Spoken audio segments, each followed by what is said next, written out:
Good evening, everybody, and welcome. My name is Sabir, and I direct events here at the Strand. Before we launch into a discussion of Ilia Calderon's new book, My Time to Speak, Reclaiming Ancestry and Confronting Race, I'd like to share a little bit of history about the Strand. The Strand was founded in 1927 by Benjamin Bass on 4th Avenue's Book Row. Stretching from Union Square to Astor Place, Book Row gradually dwindled from 48 bookstores until, after 93 years, the Strand is the sole survivor, now run by third-generation owner Nancy Bass Wyden. We want to thank all of you for your support. Without our loyal community of book lovers, authors like Ilia and Tiffany, we wouldn't be here today. So tonight we are beyond excited to have with us Ilia Calderon to discuss her new memoir, My Time to Speak, Reclaiming Ancestry and Confronting Race. Ilia is an Emmy Award-winning journalist, the co-anchor of Univision's flagship evening newscast, Noticiero Univision, and co-host of Univision's primetime news magazine, Here and Now in Spanish. She's the first Afro-Latina to anchor a national weekday evening newscast for a major Hispanic broadcast in the United States, having previously co-anchored 3 other news desks for Univision and 2 for Telemundo. She currently resides in Miami, Florida with her husband and daughter. Joining Ilia in conversation is political analyst and author Tiffany D. Tiffany is a resident fellow at the Harvard Kennedy School's Institute of Politics. As an on-air political analyst, she's a longtime cable news veteran. Cross is a former associate producer for CNN, DC bureau chief for BET Networks, and liaison to the Obama administration. She co-founded the Beat DC, a daily newsletter intersecting politics, policy, business, and media and people of color that was widely read by Beltway insiders and media influencers. Most recently, she is the author of Say It Louder, Black Voters, White Narratives, and Saving Our Democracy. She attended Clark Atlanta University and lives in Washington, D.C. So on that note, enough of me. Without further ado, please join me in welcoming Ilia and Tiffany. Thank you, Samir. Thank you so much. You left out one thing on my bio, and that is I am now officially the president of the Ilia Calderon fan club. So I'm so excited to be here with Ilia. Ilia, I'm looking at you on this screen. I'm disappointed we can't be together, but I have to say, just looking at you, I am so struck by some of the things you wrote in this beautiful book that someone could ever see you and think you were anything less than stunningly gorgeous. And reading about your pain and resilience from people seeing you as less than, I look at you and I can't even imagine that you ever were impacted by that, because you radiate just beauty. And I know that's awkward when people are like, you're so gorgeous, but I really didn't feel that when you came on screen. I'm like, this woman is striking. Oh, no. Like if you're walking down the street, one of those people you're like, so I had to get that out the way, but I love your book. I mean, I was consuming it all day today, and it's so beautifully written. And one thing that I found striking is that you wrote the book in Spanish, and I was reading the English version, and the translation is still so eloquent and lyrical and poetic and beautiful. And so it's beautiful in every language, obviously. So congratulations on such a great book. Thank you so much. Thank you for doing this. Thank you for taking the time to have this amazing conversation that we're going to have. I read your book, of course. I loved it. Oh, thank you. I found that we have in our careers and in our lives things in common and things that we had to go through in our lives. So we're going to share a lot of our experiences as well. But thank you, Tiffany, for doing this. I admire you. When I watch you on TV, it's like, thank God for this woman. So bold, so smart. Thank you so much. Thank you so much. Thank you. I'm really honored to do it. And that is one of the things that I discovered reading your book, all the parallels. And it just says to me how the tentacles of white supremacy have pierced every continent, really, every area. And the spirit of the descendants of Africa and what it takes to overcome that and still decide to be and drive news, drive culture, drive conversation, and not only drive, but thrive in it, which obviously you've been able to do as a history maker yourself, and still making history. I have to say the first time, and many more times, but the first time I fell in love with seeing this beautiful woman on screen was the presidential debate.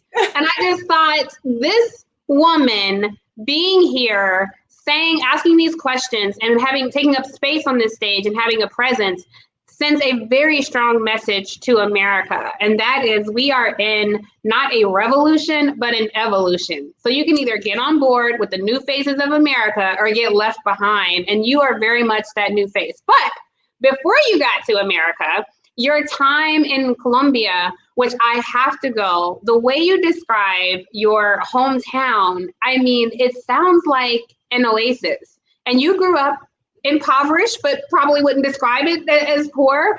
And you didn't have a traditional upbringing, whatever that means. To me, it sounded traditional, but you're in my own family. Yes. But I love how you talked about the role that your grandfather and your mother played in your life. So we don't want to get too much because we want people to buy the book because it's such a great read. But tell me what lessons that your mother and your grandfather instilled in you that you carry with you today. The lesson number one, and the lesson that I have carried and has helped me my entire life, is resilience. We were poor. We lived in an abandoned town. Our houses in our town used to get flooded every time it rained for days. Yeah. But we were so resilient. Like, we were able to smile despite all the odds, all the difficulties. We were always smiling. Do we have a river? Okay, let's learn how to swim on a river. We didn't have swimming pools. In a river.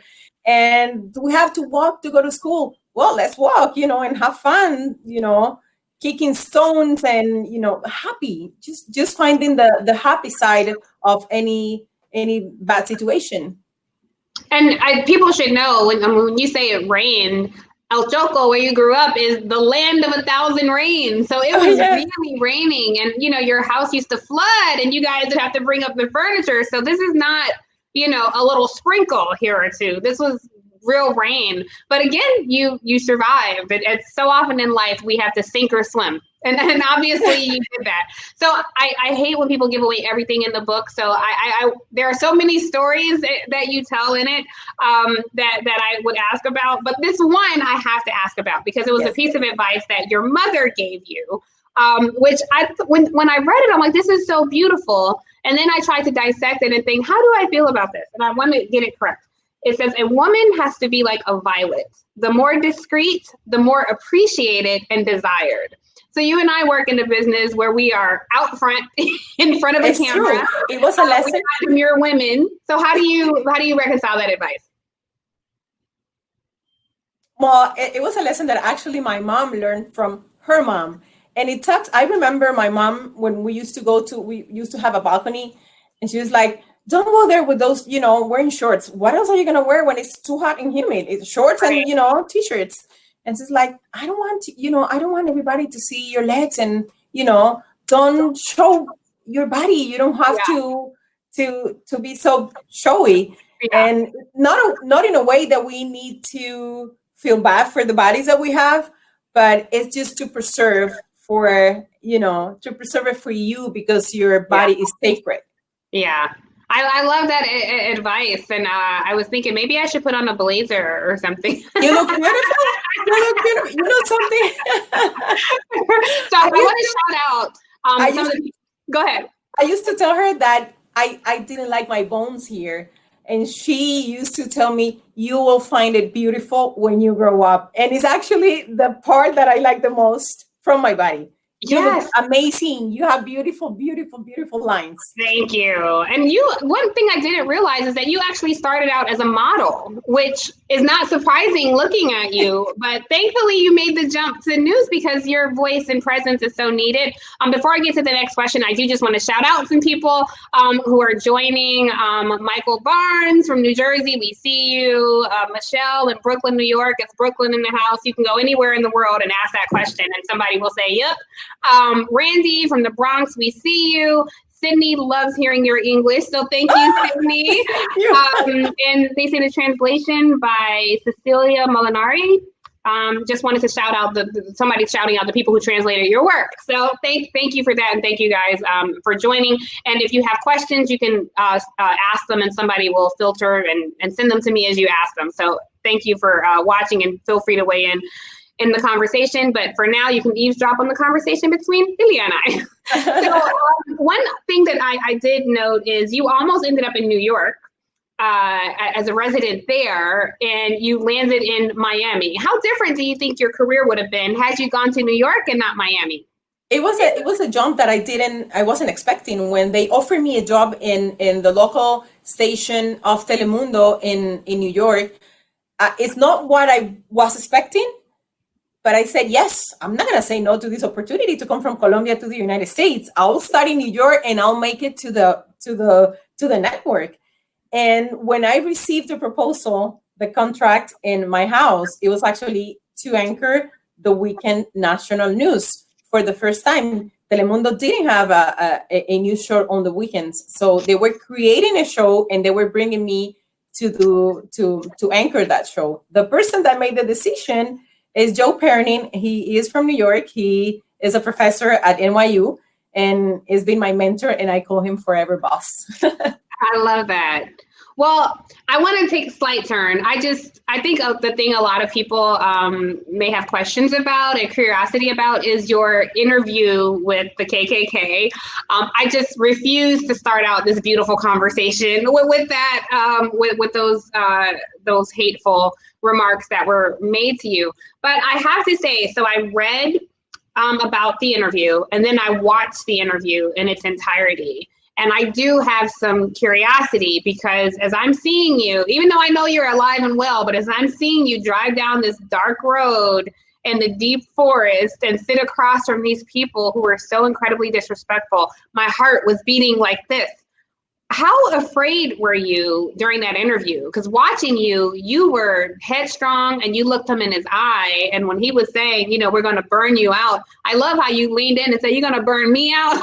I mean, I loved it. So tell us what you were thinking during that time.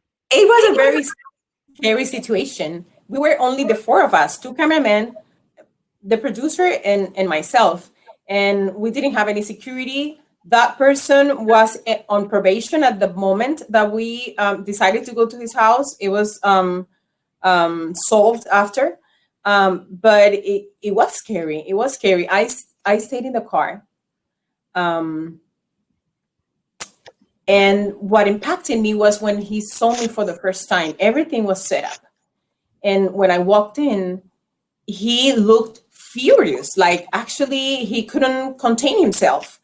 His face, got red, and he started breathing heavy and smoking his cigarette and very nervous and complaining to Maria, the producer, and told her that she never told him that it was actually a Black person stepping into his property for the first time. And Maria said, yes, I told you, it's a Hispanic woman of color. She's my reporter as a Hispanic woman of color. I'm not lying to you.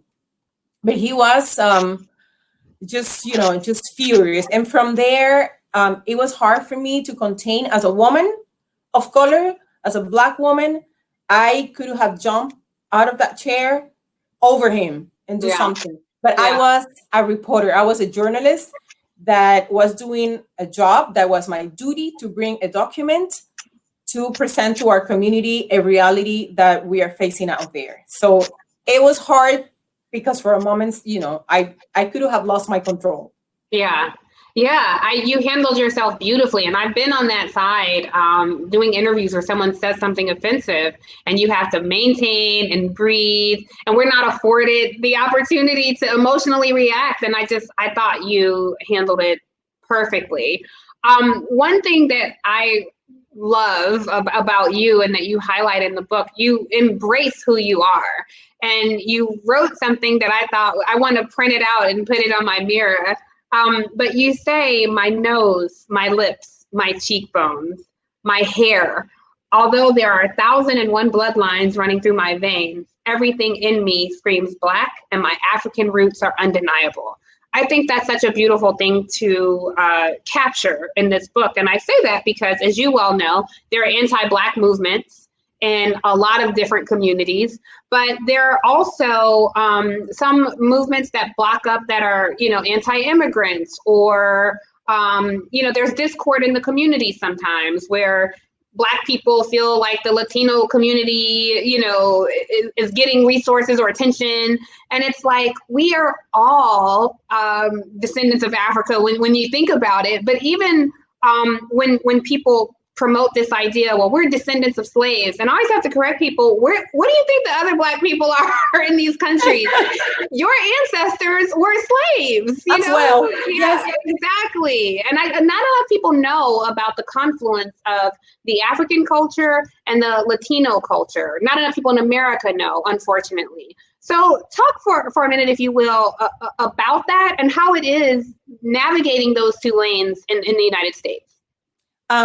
Actually, when you were talking about those roots, according to Pew Research, 1 out of 4 Latinos are Afro-Latinos. Wow. So that is a big number.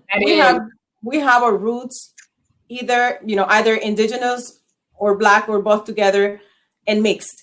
One episode that I like to recall to reconcile and to talk about Latino and relationship with African Americans is John Lewis. Yeah. When he was arrested fighting for immigrants' rights, fighting for DACA rights, he posted a tweeter saying, "This is my 45th detention, being so proud, fighting for our rights, fighting for the Hispanic people, for the immigrant people." And at the same time, I feel, Tiffany, that if it wasn't for all the movement in the 60s, John Lewis, Dr. Martin Luther King, or Rosa Parks, probably immigrants wouldn't be able to attend a public school, take a public bus, go to a public library or a park. So that movement is, I don't want to say that we owe, but we need to recognize that we benefit from it too. Yeah. So in that terms, we need to fight for our rights together. We are fighting for human rights. It's not only for African Americans or only for immigrants. It is for a better society. I cannot agree with you more. And I think it's an interesting conversation to have at this moment of anti-immigrationism that is very prevalent in this country, coming from the highest office of the land. And during the Black Lives Matter demonstrations, there were so many dreamers who wanted to join the demonstrations, and many who did, with the fear that ICE could come and harass them and attempt to deport their families. And so I think there is some solidarity, and I think that will continue to grow. But certainly we have a long way to go. I have always focused on all communities of color. Yes. The Asian American community is the fastest growing demographic in the country. In 2020, for the first time, the Latinx community eclipsed Black voters in terms of eligible voters, not registered voters, but eligible voters. Native American communities shape elections. And obviously, Black people in America have endured countless injustice. So I love that you kind of represent all these things, and also Arab heritage as well, which I did not realize as I was reading your book. Yes. Syrian. I think your grandfather was Syrian. My great-grandfather was born in Damascus. Yes. Wow. Yes. So where do you most identify? I mean, I would think Colombia, because that's your home, that's where you grew up, but do you have connection with all the other pieces of your pedigree? We had connection with another part of our family, or from Syria, but not for the other one. So I'm basically Black because I am Black, and I grew up in a Black community. So my culture is Black, my race is Black. So that's why I identify, and it is the race that I identify better with. Do you ever feel pushback within your own community that no, don't say you're Black, like you're Spanish or Latina, or or is there ever people who encourage you or discourage you from identifying as a Black person? No, they wouldn't say that to me. No, I would dare. Well, you're obviously a force to be reckoned with, and a bit of a rebel, by the way. That's what I want to ask you about, because there was some parts in the book where you talked about as a teenager, you were this rebellious girl and just said, yeah, I don't feel like going to school, so I'm not going to school. Like, so what? What was the most rebellious thing you did that maybe didn't make the book during that time period? I think it made the book, but it was my quinceañera, the when I turned 15. Yeah. Then my mom forced me to have a celebration. I hate parties. I hate being, the center of a celebration, and I just ran away, like a bride ran away, and I went just to party with some friends. And hours after I came, and everybody was like so scared because I didn't. No. It was horrible. It was horrible. And another day, another thing that I did, I took an airplane to San Andres without telling my mom. San Andres Island. Oh wow! You put your family through it. No. I was terrible. Yeah. I don't look like that. You have a daughter, so and I'm going to pay everything that I did to my mom. Believe me, she is so stubborn. She is so strong-willed that it's hard to balance between keeping that spirit, because it's going to be good for her to confront and to speak up, and just keeping her in the good path. She has her mother's spirit, which is good. So I know that's a lot to manage. You also talk about how you got more ferocious. I don't know if you use those words, but you were saying at different points in your life how you developed this fire. And one of them was becoming a mother. So how has motherhood changed you? Everything. Tiffany, I always dreamed about being a mother. I never saw myself pregnant. Never in my dreams I was pregnant. I only wanted to be a mother. Part because I suffer from, a lot of problems to conceive, uterine fibroids. Thanks to Kamala Harris for that bill for women with fibroids, and endometriosis. So I know it was going to be hard for me to be a mother. And, I started imagining myself with probably adopting or going through treatments, which we did. And it was the happiest day of my life when I saw Anna for the first time. It was like it meant everything to me, everything. And at the same time, when I realized the world that she was going to grow in, I started questioning myself on what else can I do to change things? What else can I talk about? How can I start this conversation? Especially in the Hispanic community, there is a little rejection to accept racism and accept that racism has been a part of our culture, our upbringing, and those phrases about the hair, comparing or asking the little girls like, oh, you will marry a white guy, so you don't have to, your kids will have pretty hair and the dreadlocks anymore. And it's so instilled in our culture that it's hard for people to accept that is wrong. And it was hard for me to find a space and to find my voice and know how to start this conversation using the platforms that I have. But Anna motivated a lot of this, because I don't want her or other girls voice to go through what we went through.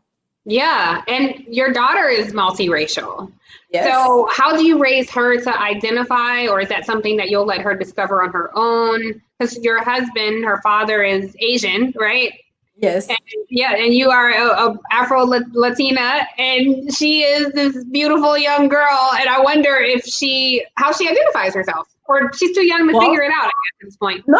She did figure it out. All right. Yeah, she did figure it out. And it's actually one chapter of the book. And my husband took her to the American Girl doll store. And he called me from there and he's like, we are having a hard time because she doesn't have a doll that looks like her. And we've been walking through this store. And I told him, just let her pick whatever, just let her to see what is she going to pick. And they called me again. And I said, like, show her the Hawaiian, maybe, resembles the eyes or something. And she said, no, I don't look like her. I don't dress like that. That is not me. At the end, she picked a black doll. Wow. So, and that happened 2 years ago, when I started writing the book, actually. So she decided to be black. That doesn't mean that she doesn't like, or she doesn't identify with her Asian side, which we encourage as well. But at this moment in her life, she decided to be black. Yeah, I have a friend, Elsa, who is Colombian, and her husband happens to be white. And I asked her, well, like, how do your kids identify? And she's like, no, my kids are Colombian. There's no question about it. My kids are Colombian. They were born here in America. She's like, these kids know they are Colombian. Yeah, if you ask Anna, where are you from? Colombia. We're in Colombia, Chocó. She is from Chocó, and she dances, and she loves our music. She loves our culture. She loves, she's just Chocó, and she moves her hips and the shoulders and everything. I love it.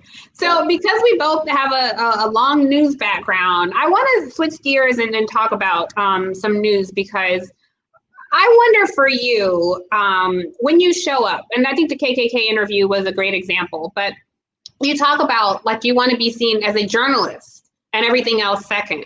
But in reality, when people see you, they see a Black woman. When people see me, they see a Black woman.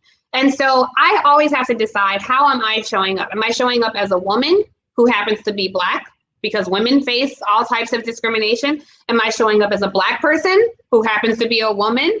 Am I showing up as, at one point in time, I was a straight down the middle of the road journalist. Am I showing up as a journalist who happens to be both of these things? We have all these labels, and society can decide how they see us. Do they see us first as a woman? How do you balance, because I know you want to be a journalist first, but in this KKK interview, all he saw was a Black woman. So how do you balance how you show up, and how do you force people to see you only as a journalist when you bring so much of who you are and your history and your lineage to what you do? Yeah, I just don't allow my skin color to limit, my duties as a journalist. Yeah. And I think is acceptable, and it's good that, in my work, my points of view and my background shows that, I am a Black woman doing this job that happens to be a journalist. But first, I am a Black woman. That's and I think we saw that in the KKK interview. So when you go back, what I meant with the KKK is that, I control myself, because I needed to do my job.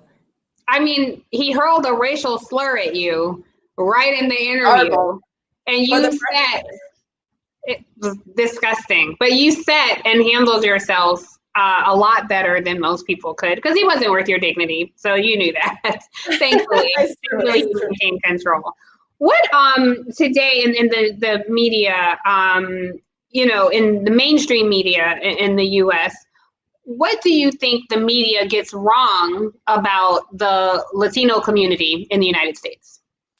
We think we all need to educate ourselves better about the past. We need to read, and every time that something happens, every time that a situation erupts, there is a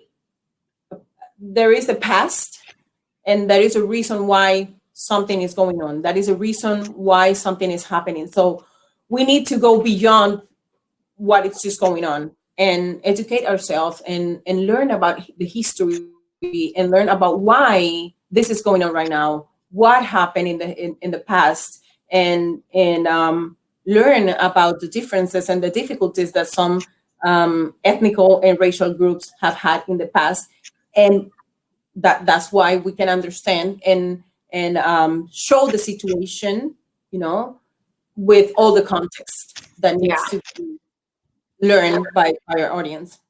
I will just add in to that. I think I agree with all that. I would just add that I think in the American media, too often we say, Hispanics or Latinos or the Latinx community, however people choose to the descriptor. But as you and I talked a little bit about this, we have to disaggregate that data at times because that's a huge umbrella. And you have people from Colombia, you have people from Argentina, you have people from Mexico, you have people from all over who bring with them their own heritage and norms and mores and ethnicity that I think gets lost in the American media. And the same with the Asian community. You have Asian American Pacific Islanders who disaggregate into dozens of countries that a lot of people don't always take the time to understand.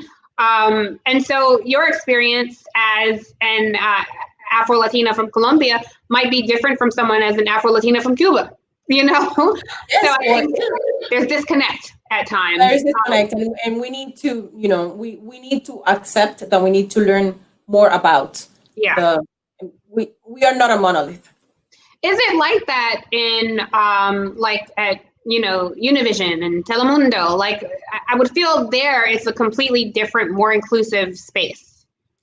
The thing is that we serve that Hispanic community, and we try to bring news that impact our community, and we try to have representation of every single country, political situation, or what is going on there. But we are a humongous minority, and we try to have representation of every country. It's difficult. It's hard.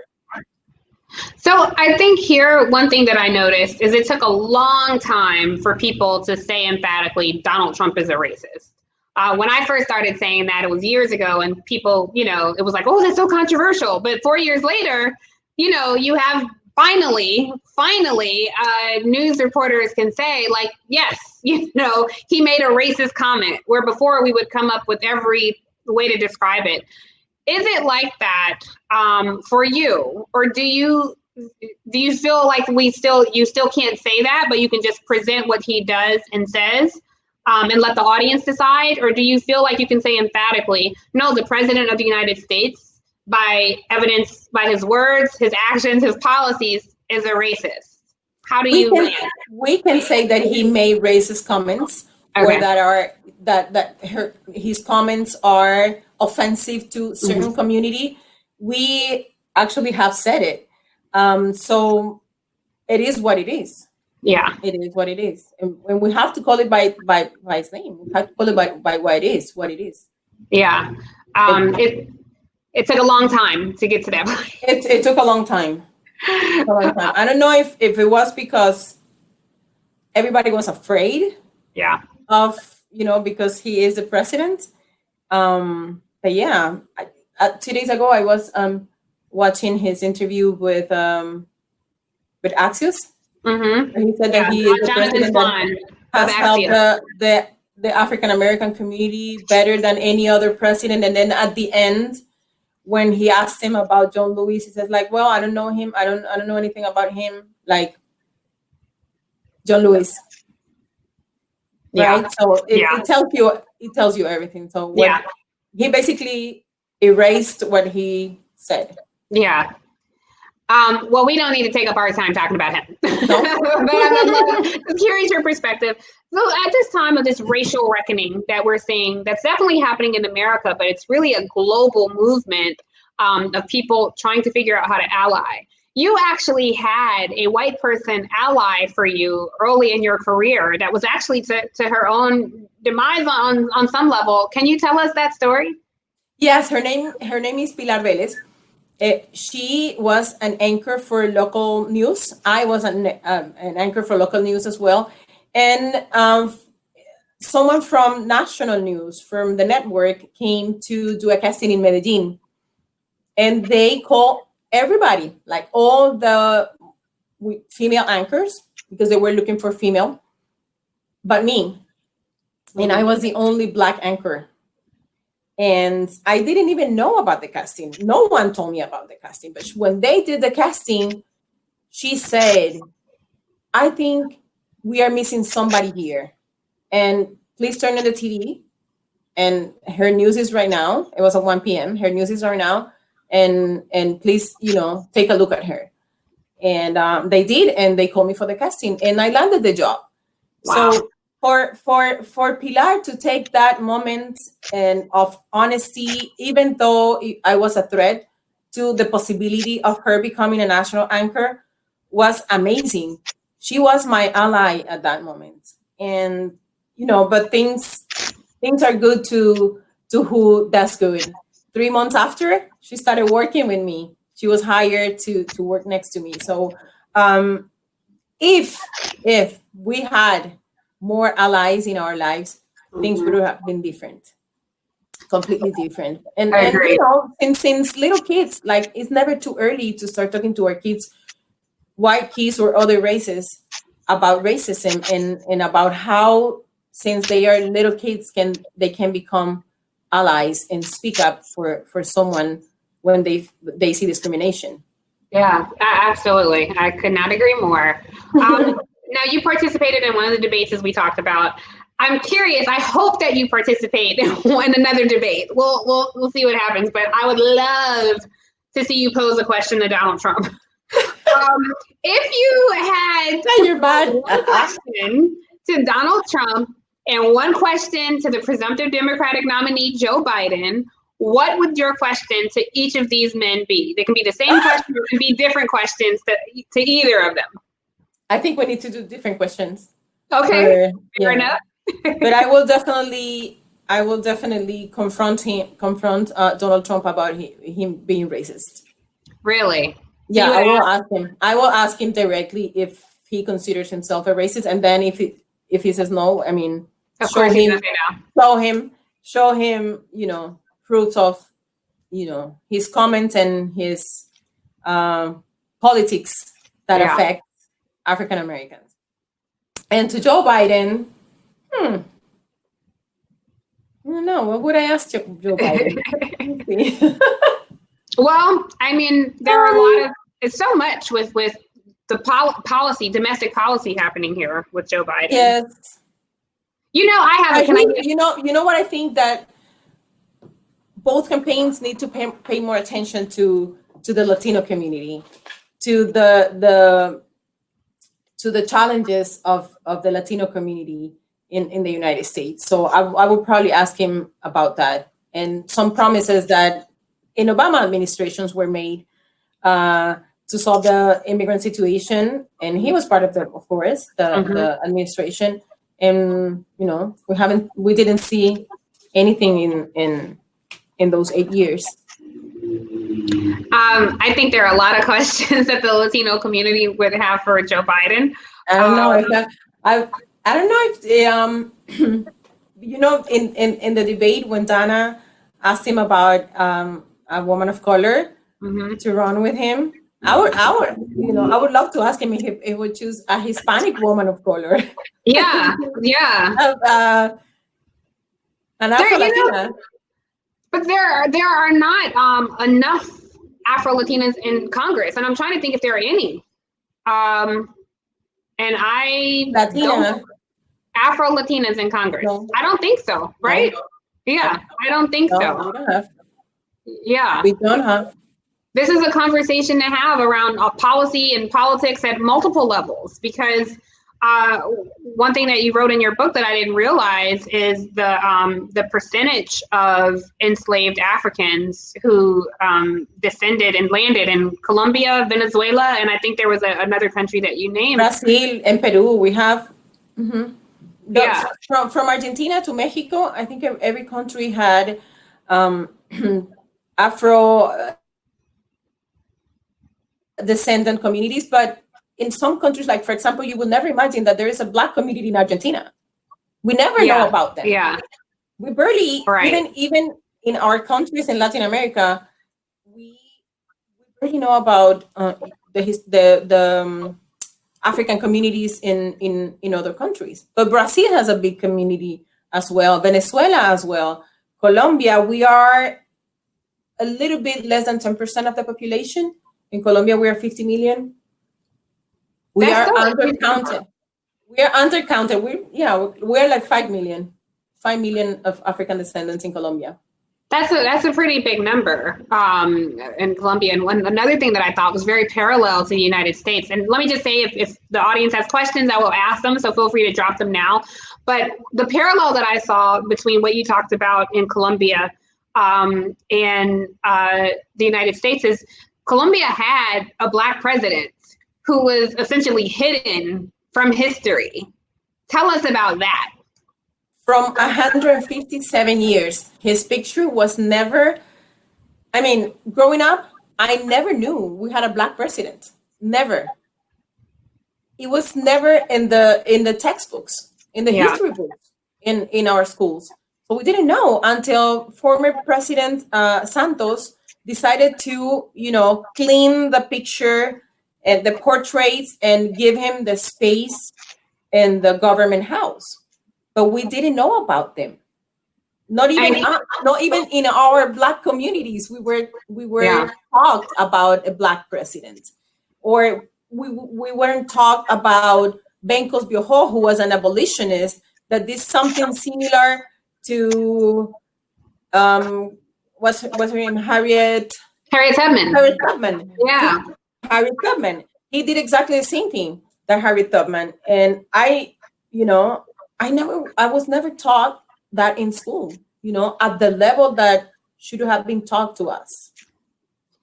So I was telling you, that's not unique to Colombia, because there is so much of our history in America that is not taught in schools. And there are Black people here who don't know the story of heroes who challenged the establishment here. Pedagogy here lent itself to narratives of kind white people who enslaved Black people. And we know the perfect family that is, that you see on your textbooks is always a white family, and they have the service and they are the Black ones. Yeah. Right? So exactly. So I want to get to some audience questions, and we have some rolling in, and one is from Angela Butler, and she wants to know, did the racism and injustice affect your education in any way? And if so, how did you overcome the barriers? In addition, what was your education background? And so before you answer, I do just want to encourage you, I want to tell everybody to please buy the book, because Ilia talks about this in her book.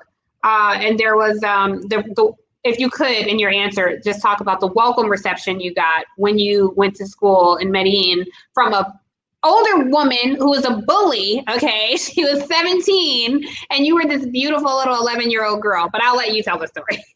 Okay, living in Chocó, is a poor region. So the school where we didn't have much resources to study as any other poor community. But in my house, study was always encouraged as the tool that you have to chase and follow and reach your dreams.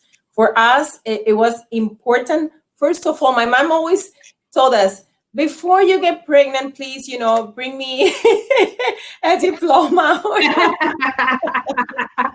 Before anything. And everything was like, don't have a boyfriend before you graduate from high school. Yeah. Or, but everything, and study was, the most important thing in our family. So for us, no matter what we had to do, we had to study. Walking miles to go to school, raining, sun, whatever, you go to school, you study. We didn't have electricity growing up. So we used to study with candles or with those lamps.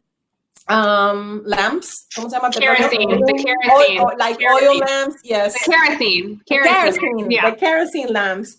All over the house. I remember, like, you know, one in the living room, one in the dining room, and in the rooms. And ironing our clothes with charcoal irons. But yeah, we just, you know, had that motivation to study.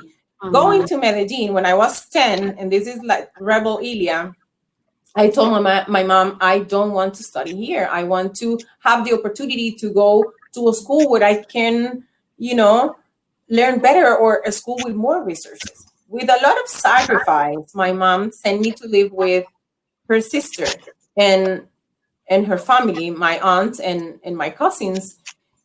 And I was sent to a school, to a Catholic school. And the first days I was new, 10 years, my body started changing. You know, I started experiences, you know, the little pimples, the acne, everything, and changes in my body, and a little bit of, you know, insecurities here and there, and making new friends. I didn't know who to trust.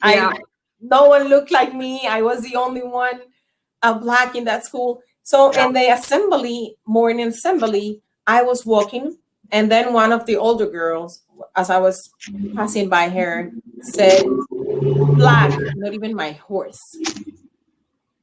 I was petrified. I didn't know what to do. I didn't know what to say. I didn't know how to react. I was afraid.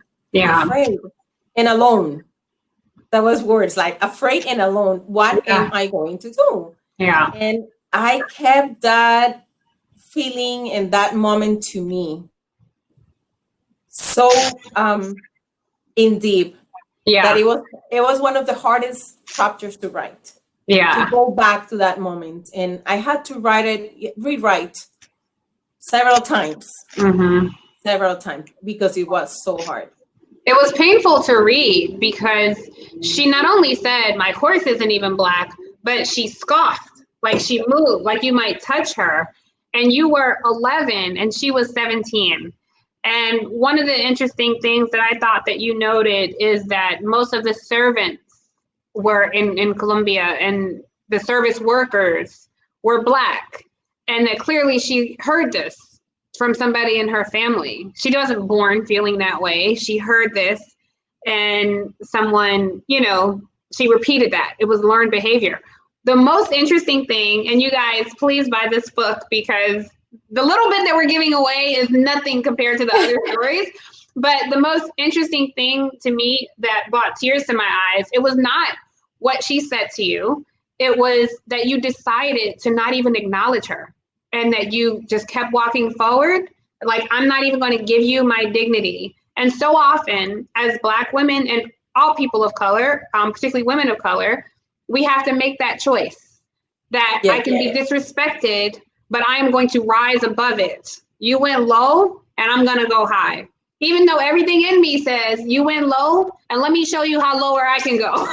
But you didn't. You said, no, I'm going high. And you've had to do that so many times, from this girl to the KKK interview. And you do it with such dignity and grace. So I thought that was such a beautiful story. Is there a time in your professional career, other than the KKK interview, that you've had to face ignorance or hatred or discrimination as a Black person, as a woman, or anyway, the harassment, anything in your career that revisited those moments where you had to grab yourself and face it head on? Not exactly harassment, but you know, and now I feel for those women or those Afro descendants that are, you know, behind the desk trying to, you know, work hard, trying to follow their dreams, and they hear those, you know, jokes about skin color, about Black people. It's hard. It's hard. And this is something that I've faced on every single workplace that I've been. Sometimes I was able to speak. Sometimes I kept myself quiet. Why? The situation, you know, the moment. Mm-hmm. Probably at one moment I was more like vulnerable and affected me more. Sometimes I could say something and, call that person ignorant. Mm-hmm. But it happened. It happened in every single workplace. Wow. Because it's like normal to make fun with something that we suffer with, Yeah. that affects Yeah. us. Yeah. We're running out of time, but I did want to ask you, because you've made history several times already. The first Black woman to anchor newscast in Colombia. You came here and had this huge success. You have this huge following on social media. People love you. And you've been in Miami. You're continuing. You married. Have this beautiful daughter, beautiful family. From the outside looking in, it looks like, man, you have it all. You overcame, you accomplished, and you've achieved these great heights. But you and I are pretty close in age, and I feel like there's so much life left to live. What's left for you? Like, what's the next hurdle you want to overcome? What's your next Mount Everest? Like, what's the next big accomplishment that you want to achieve?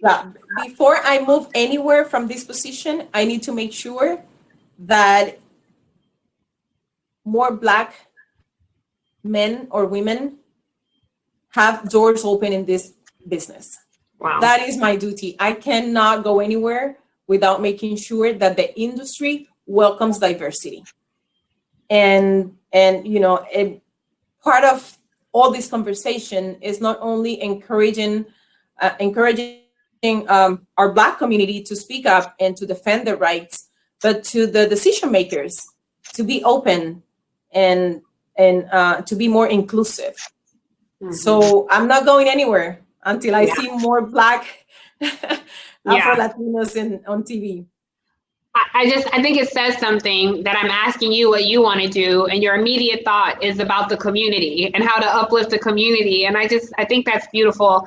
And I had a friend tell me that we're not out here trying to build brands, we're trying to build community. And I think that's so amazing. I also think it's interesting that we're having this conversation at the time that NAHJ and NABJ would be happening, the National Association of Hispanic Journalists. Together, yes. It would have been happening here in DC, but they're doing a lot of great digital activities. So you guys should completely check that out. And I personally, my personal hope and aspiration for you is huge, but the immediate one is that you would please, on some way, join a debate with these two presidential candidates, because I think your voice is so needed and you represent so much. And it really says something to see you on that stage address these two powerful men. So if the audience agrees, I hope they'll tweet and post and encourage everybody to be inclusive and include Ilia in those types of big national platforms when it comes to policy discussion. Thank you. I would love to see it. I'm going to tweet it out myself. Or having you there. Well, I for you. Talking about the debate, listen, when I did the debate, I was so scared. You didn't look like it. You didn't look like it. Listen, I think it's, one of the hardest things that I've done in my career. And walking into the studio, I was like, oh my God, please, something happened. Some breaking news, something. I don't want to do this. I don't want to do this. I was so nervous, but at the same time, I say like, what means for other people to see me there. Yeah. It's going to be big. But it was hard for me to go. I have an amazing producer, Evelyn Baker, that works, directly with me. And she jumped in front of my face and says, listen to me. You are doing this. We're here. I love that. We need that voice. We need that woman. Some people think that because we look strong on TV, we don't have those moments of fear or where we were scared. And it's just, it's just to have that moment and to be able to overcome that moment and do what you have to do because it means something not for you, but for your people. You did not look nervous at all. You looked incredibly confident, and you looked, most importantly, like you belonged. You looked like America. And I think it was just a thrill to see, and I hope it's something that we see again. I really do. So it's 8 o'clock. I think we have to shut down, but I just want to say in conclusion, before I bring Samir back, that the book was amazing. You guys, please go and read it. Read it. I have all my marks here. I enjoyed it so much. Please go and buy Tiffany's book. Also, watch her on the weekends on MSNBC. Thank you. She's bold. She says everything that we want to say. She's going to say it the way we want to say it. So what you do on the weekends, what you're doing. I hope you keep that job. Thank you. So I really appreciate that. And I want to say that when I'm in front of that camera, I carry with me every community of color. Certainly Black people. I mean, I'm Black, but I also, because there's such a lack of diversity everywhere, there are not enough Latinx voices, there are not enough Asian American voices, and there's certainly not enough Native American voices on television. So until that changes, I'm like you, I try to keep those doors open, but also keep in mind those cultures and communities when I'm on set. So I appreciate you saying that. And I really enjoyed your book. I hope I get to visit the land of 1,000 rains before I die. It sounds beautiful, just like you. And people have to follow you on Instagram, because you see this woman and you're like, who would have ever thought that somebody could look at her and see anything less than strikingly gorgeous? So I'm honored to share this screen with you. And thank you so, so much, Ilia. This has been such a pleasure. And I hope we get to do it again in person soon. I really do. Let us, meet. But thank you, Tiffany. Thank you so much for taking the time to do this. I so much enjoyed this conversation. Likewise. I admire you. You are from now on a sister. Thank you for what you do for all of us. Thank you so much. Thank you, and right back at you. And we'll definitely stay connected. And here comes a man disrupting our party. So I'll toss it back to you, Samir. I want to say thank you both so much. That was incredible. I spent half of the event texting quotes to friends. So cool. So to the attendees, thank you for coming. If you're watching via Facebook, I dropped purchase links for both Ilia's book and Tiffany's there. Oh, thank you. Oh, of course. If you're watching on Crowdcast, those links are in the chat. Don't forget. Thank you. Thank you. Thank you. Thank you. Thanks, guys. Thank you so much. Bye.